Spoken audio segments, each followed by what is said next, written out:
Hello, welcome back. This time we're going to be talking about AT&T because it's had a huge impact, of course, on telephones.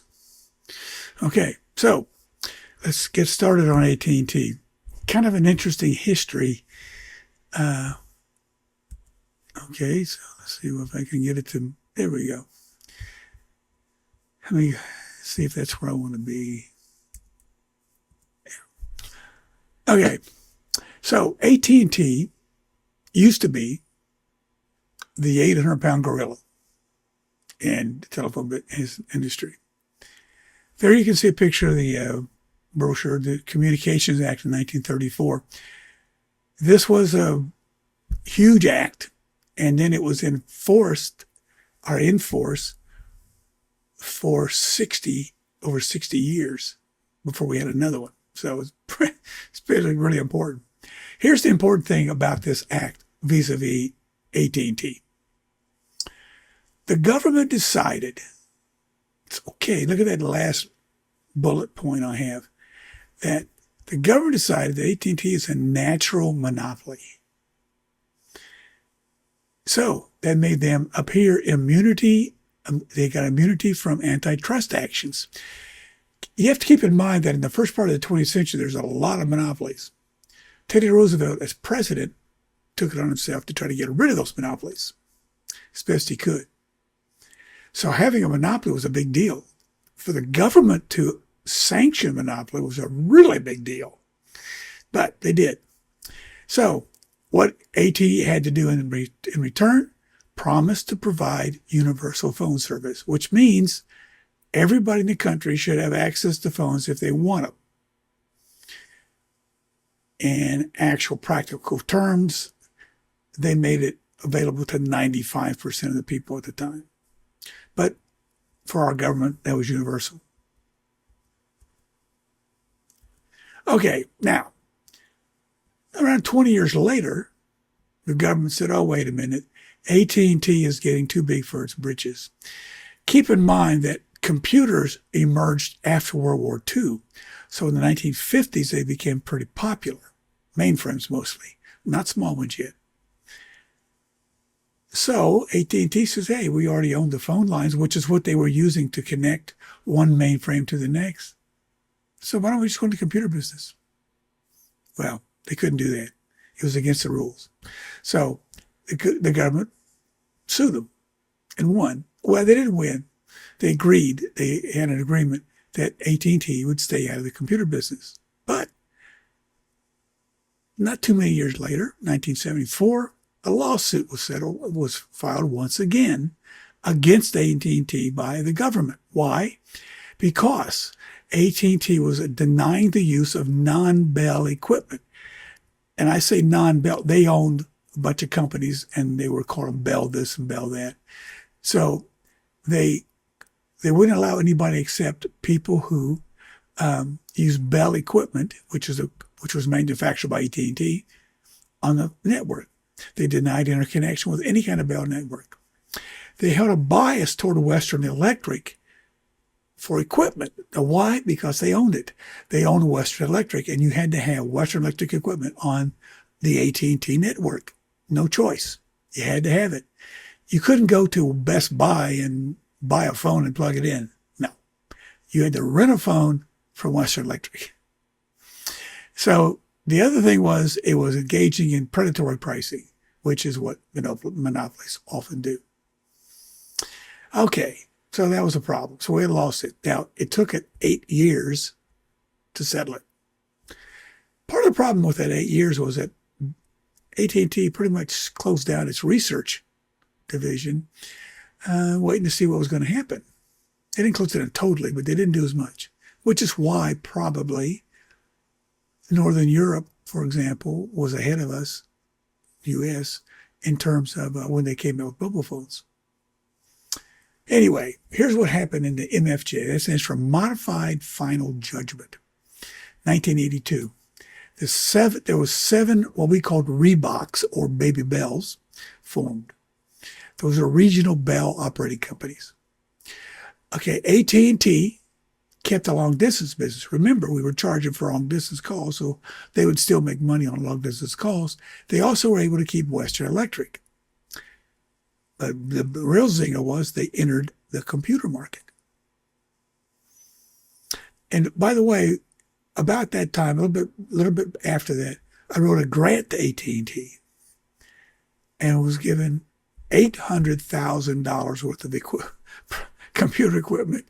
They were just in the business, but the computers said some kind of cash register company. Well, because everybody in the 80s was making computers. And AT&T they bought up a few companies because they didn't have a computer operation. So they bought companies that were making computers. I said it was a national cash register was the name of the computers we had. That was the first lab we had in our department. Anyway, here's what the telephone horizon looked like in 1982. You can see all the different companies, many, many, many Bell companies. AT&T owned many, if not all of them. So what happened? Here's what happened. They broke them up into 7 regional Bell operating companies, Reeboks. Okay, notice that you have this one out here in California. Then we have all this. This is a huge area in the mountain states. There's Southwest Bell, Texas, Oklahoma. There's where we were in Kentucky. We were in we were in Bell South. And then a subdivision of Bell South was South Central Bell, which is what served Louisville. Then we have Bell Atlantic, we have NYNEX and Ameritech. Okay, they broke them up, started 7 companies. Okay, now I'm just showing you here the local access and transport areas to give you an idea that AT&T kept a long distance. Every one of these colors, as you move from one color to the next, is a long distance call. So they still had a lot of business. They didn't give up everything. But this is just to show you that there were very few local access transport areas out here. And over here, there's just tons of them. That's because there are a lot of people here and there's nobody out here. Okay, so here's what it looks like. They divided them up into these. This is the light blue becomes, you can see the AT&T symbol there. And here's what I want you to understand and make sure you get this. Make sure it's clear on this.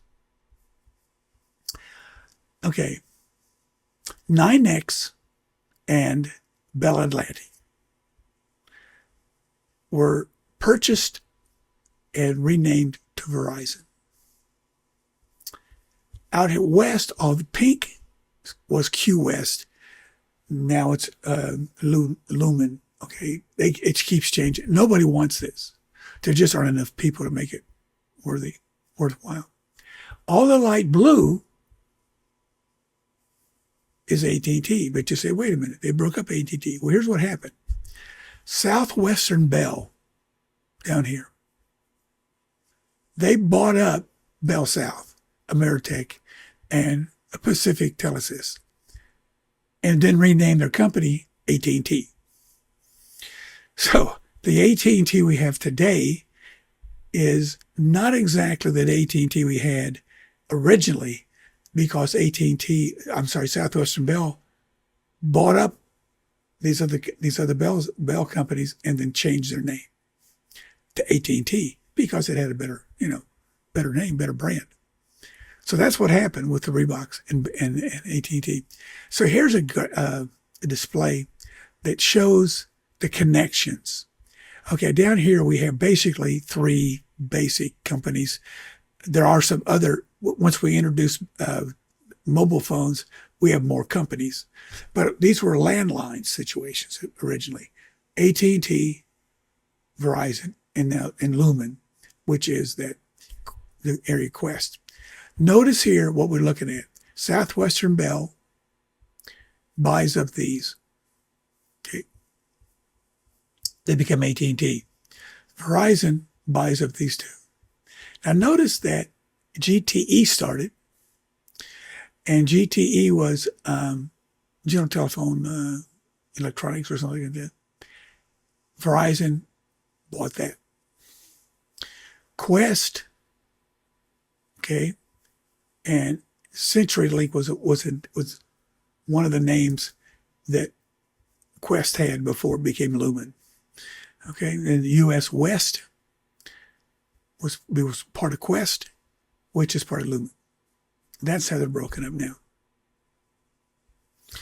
Okay. All right, I want to show you this last slide.